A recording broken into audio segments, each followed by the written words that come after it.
Il y a énormément de secteurs, donc on parle de l'étain, du tungstène, du coltan et de l'or. Bon,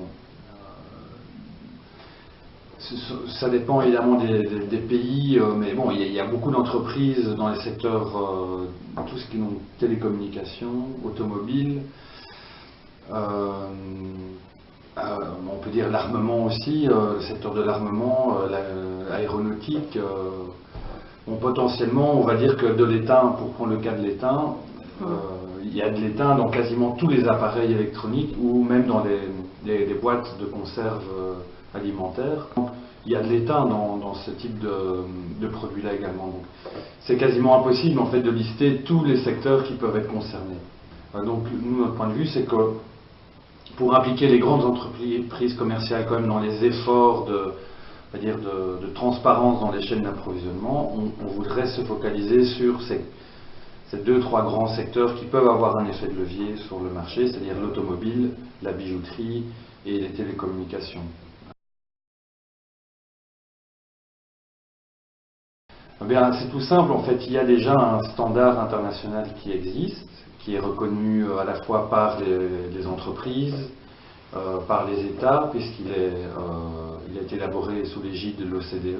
Donc c'est un guide sur les devoirs de diligence raisonnable dans les chaînes d'approvisionnement en minerais. Et c'est un guide technique qui explique les 5 étapes de la diligence raisonnable, de l'identification des risques dans la chaîne d'approvisionnement jusqu'à la réduction, comment faire pour réduire les risques une fois qu'ils sont identifiés. Donc, ce guide de l'OCDE est déjà accepté par le secteur privé, et c'est un guide volontaire. Donc ce que nous on demande en fait, c'est que la législation, et c'est le cas de la loi Dodd-Frank et du projet de législation européenne, ils reconnaissent eux-mêmes le standard OCDE comme étant le standard sur lequel les entreprises doivent faire la due diligence.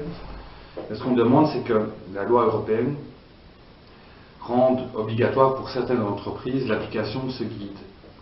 Donc il n'y a même pas besoin de créer un nouveau standard, les procédures et la méthodologie, elles existent déjà.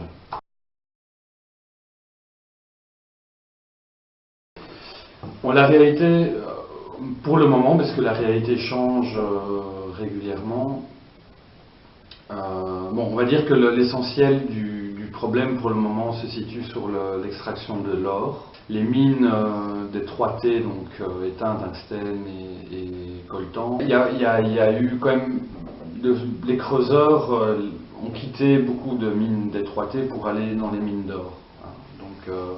Et c'est là où l'or, le contrôle est le plus difficile sur l'or, parce que on peut faire sortir, on peut mettre l'or dans sa poche et puis le faire quitter facilement le territoire. La cassitérite, l'étain, c'est quand même nettement plus lourd, hein. On parle de kilos et de kilos, donc il est plus facile de faire du trafic transfrontalier et illégal avec de l'or qu'avec de la cassitérite par exemple. Donc ça c'est un aspect, et il est vrai que depuis que la loi américaine Dodd-Frank a été adoptée au Congrès, donc elle n'a pas été mise en application, elle a été adoptée au Congrès. Il y a beaucoup d'entreprises qui se sont dit qu'elles allaient arrêter de s'approvisionner dans la région. Et donc il y a eu toute une série d'acheteurs internationaux qui ont quitté la région. Et donc la réalité, c'est que la production de la RDC, la production congolaise, a des difficultés à accéder à un bon prix au marché international.